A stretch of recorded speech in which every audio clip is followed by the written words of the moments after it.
ಡಾಕ್ಟ್ರೆ ಬೇರೆ ಮನೆ ಮದ್ದಿದೆ ಡಾಕ್ಟ್ರೆ? ನೋಡಿ ಸಿನಣ್ಣ, ನಮ್ಮ ಜನಗಳಿಗೆ ತುಂಬ ಸಮಸ್ಯೆಗಳಿರ್ತವೆ. ಹೀಗಾಗಿ ನೀವು ಅಚಾನಕ್ ಕೇಳಿದರೆ ಅವರಿಗೆ ಗೊತ್ತಾಗದೇ ಇರ್ಬೋದು, ನೆನಪಾಗದೇ ಇರ್ಬೋದು. ಹಾಗಾಗಿ ನಾನು ಕೆಲವು ರೋಗಗಳಿಗೆ ಮನೆಮದ್ದನ್ನು ಹೇಳ್ತೇನೆ, ಸಾಧ್ಯವಾದರೆ ಬರ್ಕೊಳ್ಳಿ. ಮೊದಲನೇದಾಗಿ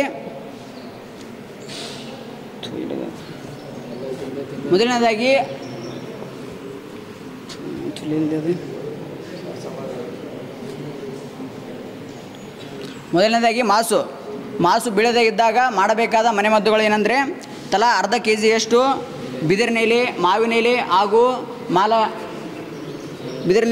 ಹಾಗೂ ಆಲವಾಣದ ಎಲೆಗಳನ್ನು ರಾಸಿಗೆ ತಿನ್ನಿಸಬೇಕು.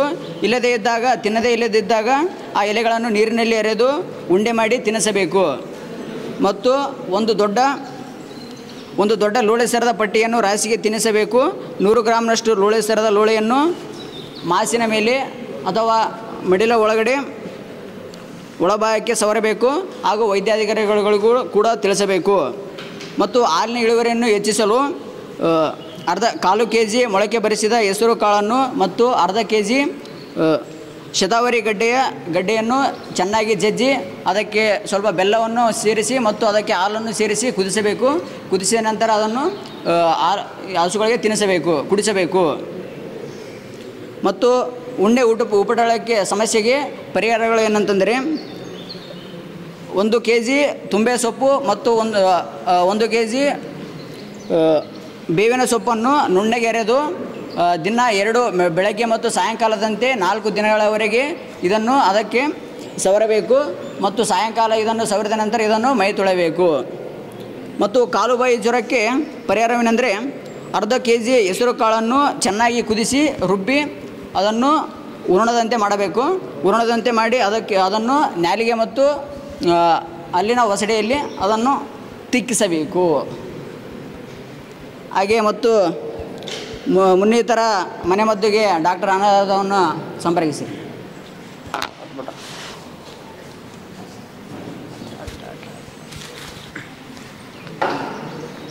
ಡಾಕ್ಟರ್ ಆದಿತ್ಯ ಅವರು ಹೇಳಿರುವ ನಿಯಮಗಳನ್ನು ನೀವು ಪಾಲಿಸಿ. ತುಂಬ ಚೆನ್ನಾಗಿ ಹೇಳಿದ್ದಾರೆ ಸರ್. ಹಾಗೂ ನಾನು ಹೇಳುವ ಮನೆಮದ್ದುಗಳನ್ನು ಸಹ ಪಾಲಿಸಿ.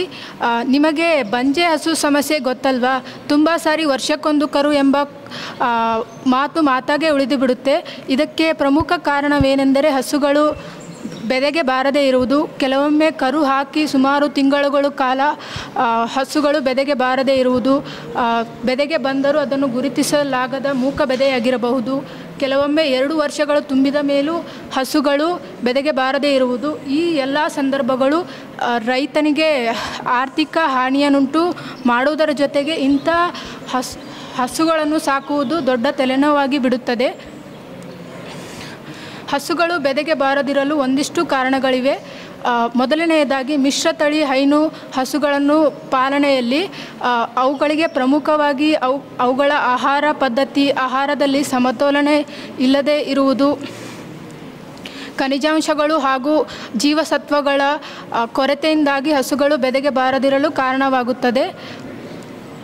ಕೆಲವೊಮ್ಮೆ ಕಾಲು ಬಾಯಿ ಜ್ವರದಂಥ ರೋಗಗಳಿಂದಾಗುವ ಪರಿಣಾಮಗಳು ಸರಿಯಾದ ಸಮಯಕ್ಕೆ ಹಸುಗಳು ಬೆದೆಗೆ ಬಾರದಿರಲು ಕಾರಣವಾಗುತ್ತದೆ.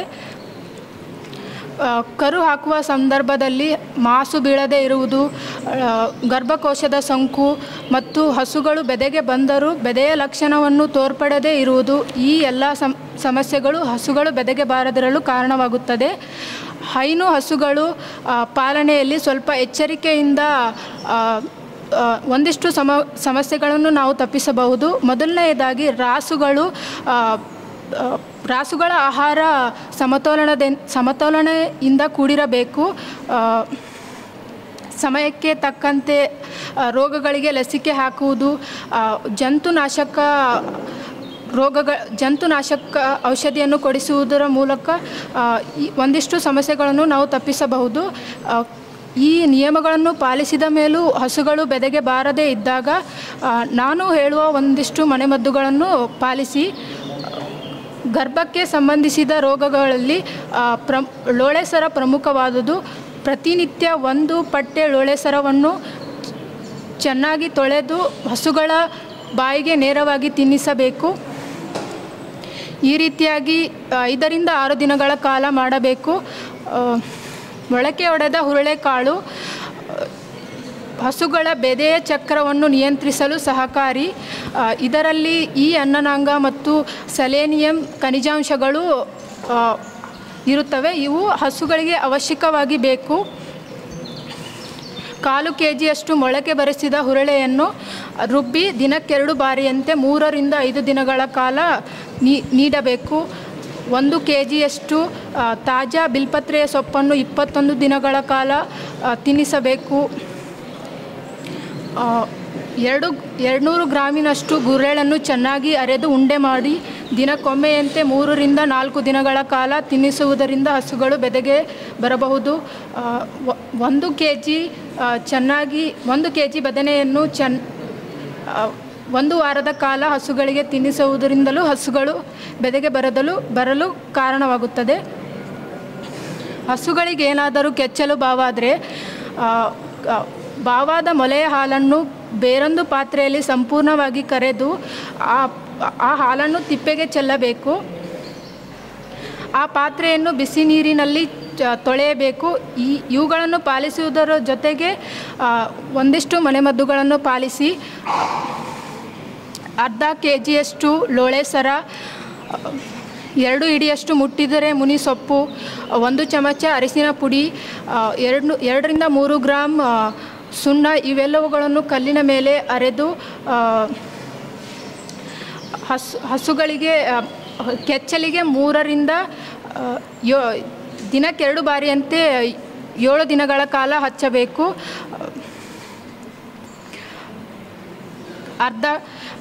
1 ಪಟ್ಟೆ ಲೋಳೆ ಸರ, 1.5 ಅಡಿ ಉದ್ದದ ಅಮೃತ ಬಳ್ಳಿ, 1/2 ಹಸ್ತದಷ್ಟು ಅಗಲದ ಬೇವಿನ ಚಕ್ಕೆ ಹಾಗೂ 1 ಹಿಡಿಯಷ್ಟು ವಿಷ ಮಾದರಿ ಗಿಡದ ಬೇರನ್ನು 1 ಲೀಟರ್ ನೀರಿನಲ್ಲಿ ಚೆನ್ನಾಗಿ ಅರೆದು ಈ ಅರೆದ ಔಷಧಿಯನ್ನು ಬೆಳಗ್ಗೆ ಅರ್ಧ ಭಾಗ ಮತ್ತು ಸಂಜೆ ಅರ್ಧ ಭಾಗ ಹಸುಗಳಿಗೆ ಗೊಟ್ಟದಲ್ಲಿ ಕುಡಿಸಬೇಕು. ಇನ್ನು ಉಳಿದ ಔಷಧಿಗೆ 1 ಚಮಚ ಅರಿಶಿನ ಪುಡಿ ಹಾಗೂ ಹೊಂಗೆ ಎಣ್ಣೆಯನ್ನು ಬೆರೆಸಿ ಬಾವು ಪೀಡಿತವಾದ ಕೆಚ್ಚಲಿಗೆ ಹಚ್ಚುವುದರಿಂದ ಕೆಚ್ಚಲು ಬಾವನ್ನು ತಡೆಯಬಹುದು. ಹಸುಗಳಿಗೆ ಮೂಗು ಉರಿಯುವ ಸಮಸ್ಯೆಗೆ ಮನೆಮದ್ದುಗಳನ್ನು ಹೇಳಲು ಡಾಕ್ಟರ್ ಪ್ರದೀಪ್ ಅವರು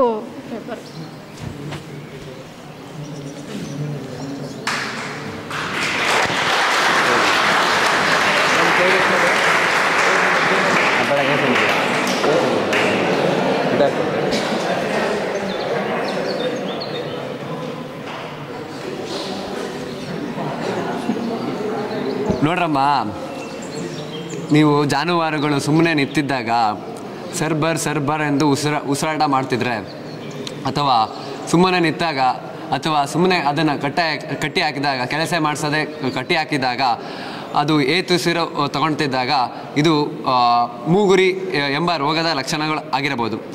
ಈ ಮೂಗುರಿ ರೋಗ ಎಂದರೇನು? ಇದರಲ್ಲಿ ಸಿಸ್ಟೋಮಾ ಎಂಬ ಗುಂಪಿಗೆ ಸೇರಿದಂಥ ಜಂತು ಹುಳವು ಮೂಗಿನ ಒಳಗೆ ಹೋಗಿ ಅದರಲ್ಲಿ ಗಡ್ಡೆಗಳನ್ನು ಮಾಡುತ್ತವೆ.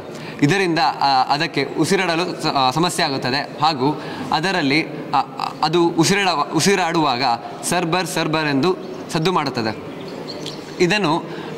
ಇದು ಮಾರಣಾಂತಿಕ ಕಾಯಿಲೆ ಏನಲ್ಲ.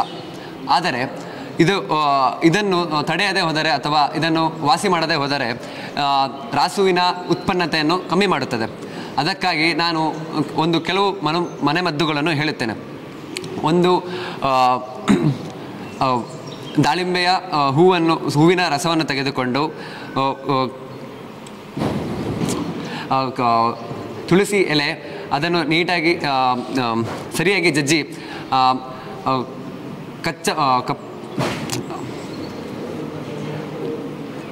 ಕೆಚ್ಚಪ್ಪರ ಯಾವುದದು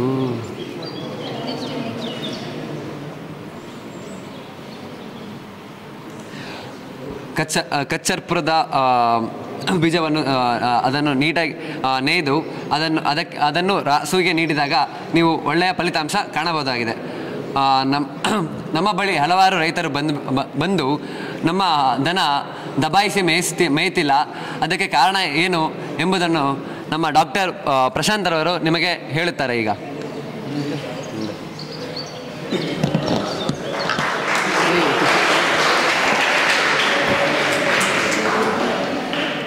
ಈ ಚರ್ಚಾಕೂಟಕ್ಕೆ ಆಗಮಿಸಿರುವ ಎಲ್ಲ ರೈತ ಬಾಂಧವರಿಗೂ ಹಾಗೂ ನಮ್ಮ ಪಶುವೈದ್ಯರಿಗೂ ನನ್ನ ನಮಸ್ಕಾರಗಳು.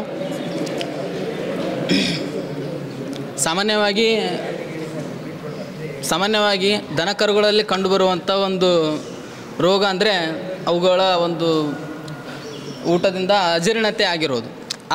ಇವತ್ತು ನಾನು ನಿಮ್ಮ ಜೊತೆಗೆ ಅಜೀರ್ಣತೆಯ ಬಗ್ಗೆ ಕಾರಣಗಳು ಮತ್ತು ಅವುಗಳ ಬಗ್ಗೆ ಅವುಗಳ ಕುರಿತಾದಂಥ ಒಂದು ಮನೆಯಲ್ಲೇ ತಯಾರು ಮಾಡುವಂಥ ಮದ್ದುಗಳ ಬಗ್ಗೆ ನಿಮ್ಮ ಜೊತೆಗೆ ಎರಡು ಹಂಚ್ಕೊಳ್ಳೋಕೆ ಇಷ್ಟಪಡ್ತಿದ್ದೀನಿ.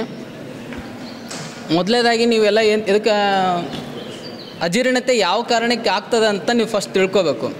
ಯಾವ ಕಾರಣಕ್ಕೆ ಆಗ್ತದೆ ಅಂದರೆ, ನಿಮ್ಮ ಒಂದು ಹಸು ಏನಾದರೂ ಜ್ವರ ಬಂದಿದ್ದರೆ, ಅದಕ್ಕೆ ಏನಾದರೂ ಅನಾರೋಗ್ಯದಿಂದ ಬಳಲ್ತಿದ್ರೆ, ಆ ಒಂದು ಸಮಯದಲ್ಲಿ ಹಸು ಏನು ಮಾಡ್ತದೆ ಅಂದರೆ ಪ್ರತಿದಿನ ಸೇವಿಸೋ ಥರ ಆಹಾರವನ್ನು ಸೇವಿಸಲ್ಲ.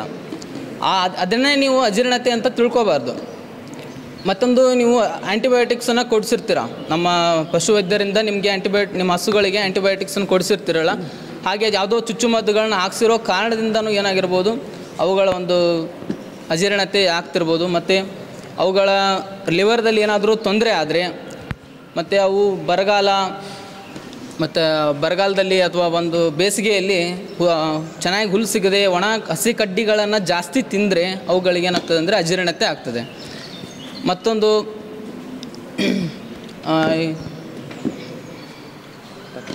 ಆಹಾರದಲ್ಲಿ ನೀವು ಏನಾದರೂ ದಿಢೀರನೆ ಬದಲಾವಣೆ ಮಾಡಿದರೆ, ಅತಿಯಾಗಿ ಕಾಳು ಕಡಿಗಳನ್ನು ಮತ್ತು ದವಸ ಧಾನ್ಯಗಳನ್ನು ಜಾಸ್ತಿ ನೀಡಿದರೆ ಏನಾಗ್ತದೆ ಅಂದರೆ ಅವುಗಳಿಗೆ ಅಜೀರ್ಣತೆ ಆಗ್ತದೆ.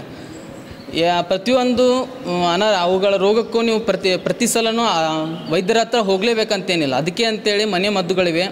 ಆ ಮನೆ ಮದ್ದುಗಳನ್ನ ನಾವೊಂದೆರಡು ಹೇಳ್ತೀನಂತ ಅವನ್ನ ನೀವು ನೀವೇನು ಮಾಡಿ ಅಂದರೆ 300 ಗ್ರಾಮ್ ಶಿವನೆ ಮರದ ಸೊಪ್ಪಿಗೆ 50 ಗ್ರಾಮ್ ಅರಿಶಿನ ಹಾಕಿ, ಅದಕ್ಕೆ ಒಂಚೂರು ಕಾಳು ಮೆಣಸು ಹಾಕಿ, ಅದನ್ನು 2 ಲೀಟ್ರ್ ಮಜ್ಜಿಗೆಯಲ್ಲಿ ಏನು ಮಾಡಬೇಕಂದ್ರೆ ಚೆನ್ನಾಗಿ ಕಲಸಿ ಅದನ್ನ ಏನು ಮಾಡಬೇಕು, ಕುಡಿಸ್ಬೇಕು ಹಸುಗಳಿಗೆ, ತಿಳಿತಾ? ಮತ್ತು ಒಂದಿಡೀ ಆಡು ಮುಟ್ಟದ ಸೊಪ್ಪು, ಆ ಸೊಪ್ಪಿಗೆ 1 ಗಡ್ಡೆ ಬೆಳ್ಳುಳ್ಳಿನ ಚೆನ್ನಾಗಿ ಒಡೆದು ಅದನ್ನು ಸೊಪ್ಪಿನಲ್ಲಿ ಮಿಕ್ಸ್ ಮಾಡಿ ಒಂದಿಡೀ ಬಿಲ್ಪತ್ರೆಯಲ್ಲಿ ಅದನ್ನು ಮಿಕ್ಸ್ ಮಾಡಿ ಅದನ್ನು ನೀವು ನಿಮ್ಮ ಹಸುಗಳಿಗೆ ತಿನ್ನಿಸ್ಬೇಕು. ಚೆನ್ನಾಗಿ ಅದನ್ನ ಉಂಡೆ ಥರ ಮಾಡಿ, ಅದಕ್ಕೆ ಒಂದು 5 ರಿಂದ 10 ಕಾಳು ಮೆಣಸನ್ನು ಹಾಕಿ ಚೆನ್ನಾಗಿ ಉಂಡೆ ಥರ ಮಾಡಿ ಬೆಳಗ್ಗೆ ಮತ್ತು ಸಾಯಂಕಾಲ 2 ಹೊತ್ತು ಏನು ಮಾಡಬೇಕಂದ್ರೆ ಅವುಗಳೇ ಉಂಡೆ ಥರ ಮಾಡಿ ತಿನ್ನಿಸ್ಬೇಕು. ಇನ್ನೊಂದು ಮೂರನೇದು ಏನು ಮಾಡಬೇಕಂದ್ರೆ 5 ರಿಂದ 10 ಗ್ರಾಮ್ ಬಜೆನ, ಅದಕ್ಕೆ 50 ಗ್ರಾಮ್ ಶುಂಠಿನ, ಮತ್ತು 10 ರಿಂದ 15 ಗ್ರಾಮು ಓಂಕಾಳನ್ನ, ಅವೆರಡು ಎಲ್ಲ ಮಿಕ್ಸ್ ಮಾಡಿ, ಮತ್ತು ಅದಕ್ಕೊಂಚೂರು 15 ಕಾಳು ಮೆಣಸನ್ನು ಹಾಕಿ 50 ರಿಂದ 100 ಗ್ರಾಮ್ ಬೆಲ್ಲನ ಕಲಸಿ ಅದ್ರ ಜೊತೆಗೆ ಚೆನ್ನಾಗಿ ಮಿಕ್ಸ್ ಮಾಡಿ ಏನು ಮಾಡಿ ಅಂದರೆ ಅವುಗೆ ಉಂಡೆ ಥರ ಮಾಡಿ ಬೆಳಗ್ಗೆ ಮತ್ತು ಸಾಯಂಕಾಲ ಆ ಥರ 3 ದಿನ ತಿನ್ನಿಸಿ, ಸರಿನಾ?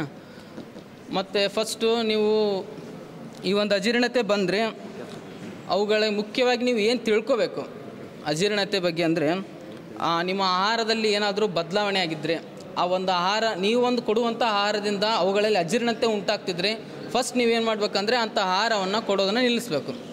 ಅದ್ರ ಬದಲು ಆ ಒಂದು ಸಂದರ್ಭದಲ್ಲಿ ಸುಲಭವಾಗಿ ಜೀರ್ಣ ಆಗುವಂಥ ಆಹಾರವನ್ನು ನೀಡಬೇಕು. ಮತ್ತು ಯಾವುದೇ ರೀತಿ ಆಹಾರವನ್ನು ಬದಲಾವಣೆ ಮಾಡೋ ಸಂದರ್ಭದಲ್ಲಿ ನೀವು ದಿಢೀರ ಬದಲಾವಣೆ ಮಾಡಬಾರ್ದು. ಸ್ವಲ್ಪ ಪ್ರತಿದಿನ ದಿನನಿತ್ಯ ಹೋದಂಗೆ ಏನು ಮಾಡಬೇಕು, ಅದನ್ನು ಪ್ರತಿನಿತ್ಯ ಬದಲಾವಣೆ ಮಾಡೋದ್ರ ಮುಖಾಂತರ ನಿಮ್ಮ ಹಸುಗಳಿಗೆ ಆಹಾರವನ್ನು ನೀಡಬೇಕು. ಮತ್ತು ಪ್ರತಿದಿನ ಅಜೀರ್ಣವಾದಂಥ ನಿಮ್ಮ ಹಸುಗಳಿಗೆ ಏನು ಮಾಡಬೇಕಂದ್ರೆ 20 ರಿಂದ 40 ಲೀಟ್ರ್ ಬಿಸಿ ನೀರನ್ನು ಕುಡಿಸ್ಬೇಕು. ಅದಾಗದೇ ಇದ್ದಲ್ಲಿ ಅಥವಾ ಉಪ್ಪನ್ನು ಮತ್ತು ಸೋಡಾ ಮಿಕ್ಸ್ ಮಾಡಿರುವಂಥ ನೀರನ್ನು ಕುಡಿಸ್ಬೇಕು, ತಿಳಿತಾ? ಸರಿ ಡಾಕ್ಟರ್, ಸರಿ.